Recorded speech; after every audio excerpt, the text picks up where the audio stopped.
Researchers asked shoppers to open the same grocery app. Same store, same eggs, same moment.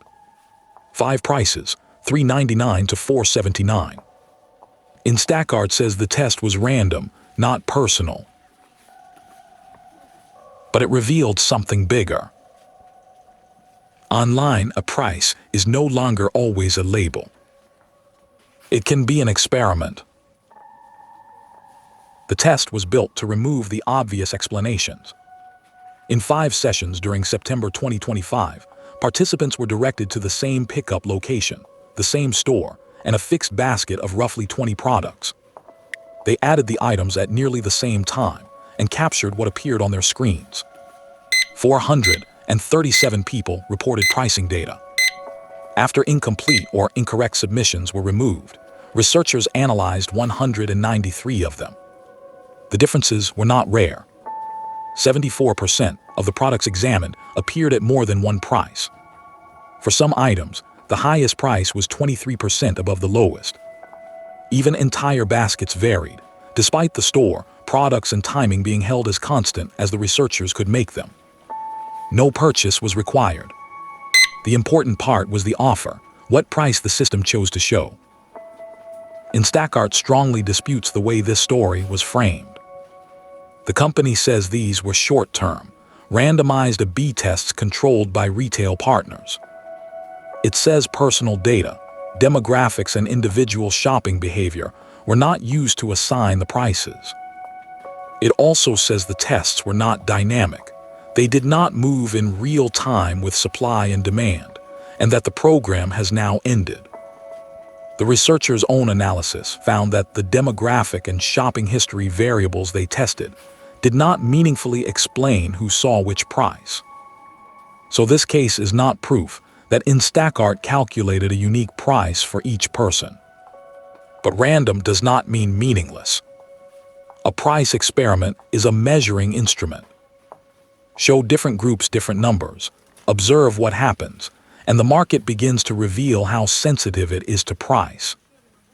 That is where this grocery story connects to a much larger system. There are 3 different machines hiding behind the phrase algorithmic pricing. The first is dynamic pricing.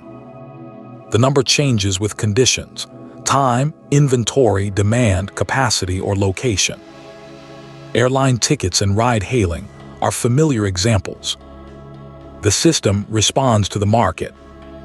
The second is experimental pricing. Different shoppers are randomly placed into different test groups. The goal is not necessarily to identify the person. It is to measure how groups respond to different offers. The third is personalized or surveillance pricing. Here, data connected to a consumer can influence the price, discount, product ranking, or offer that person sees. The system responds not only to the market, but potentially to the shopper. These systems can look identical from the outside. You open an app. A number appears.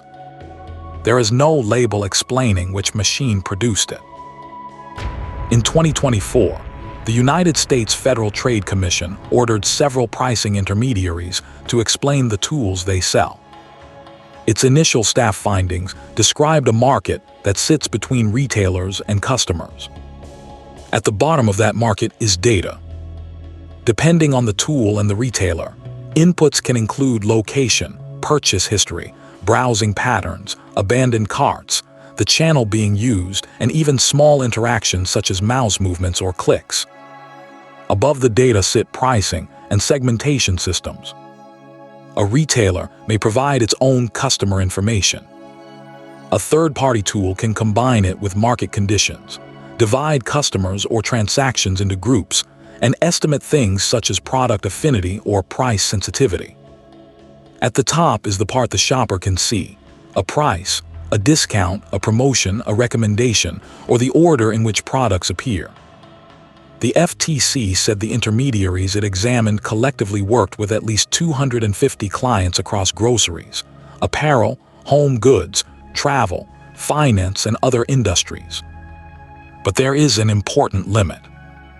These were initial findings from an ongoing study.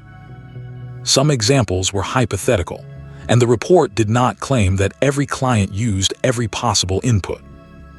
The infrastructure exists. Its exact use can differ from company to company. For a retailer, the perfect price is difficult to see. Set it too high and sales can fall. Set it too low and the company may leave revenue behind.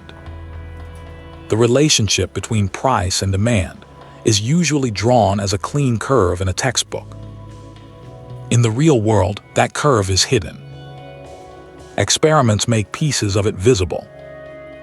Suppose one group sees eggs at $3.99 and another sees $4.79. The assignment can be completely random, but the combined behavior of those groups tells the system something. How much demand changed when the price moved? The test does not need to know who you are to learn from what people like you did. And the result does not have to remain an experiment. A retailer can use what it learns to choose a new price for a store, a product category, a region, a channel, or a future promotion. The shopper sees one number. Behind it may be thousands of earlier choices made by other shoppers.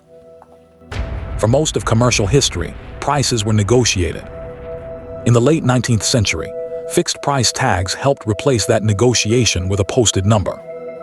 The same label could speak to every shopper at once. That made shopping faster. It also created an expectation. The price was a public fact attached to the product. Digital commerce separates the product from the label. The shelf can be a database.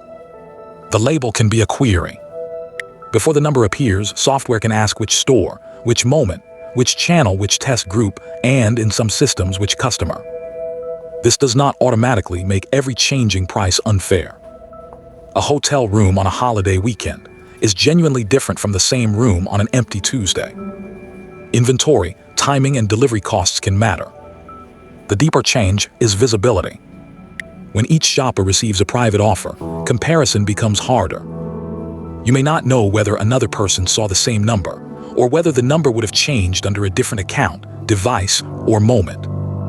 The old negotiation has returned, except the software may know the rules while the shopper does not know a negotiation is happening. It is tempting to turn every price difference into a story about an algorithm reading a person's mind. The evidence does not support that shortcut. In the Instacart study, researchers documented different offers. They did not establish that personal characteristics caused those differences. Instacart says they did not. The FTC's broader work shows what pricing systems can do, not that every retailer is doing all of it to every customer. Those distinctions matter, because the real story is larger than one company or one dramatic claim. It is the quiet replacement of a visible rule with an invisible process. A fixed tag can be checked by anyone standing in the aisle. An algorithmic offer can be understood only if someone can inspect the data, the experiment, and the code behind it. Most shoppers cannot. For generations, a price tag was an answer. Now online, the number may be the output of a system, market conditions, customer data, an experiment, or some combination of them. The important question is no longer only, what does this cost? It is also, why did this price appear here now for this transaction? The price tag has not disappeared. It has moved into the back end.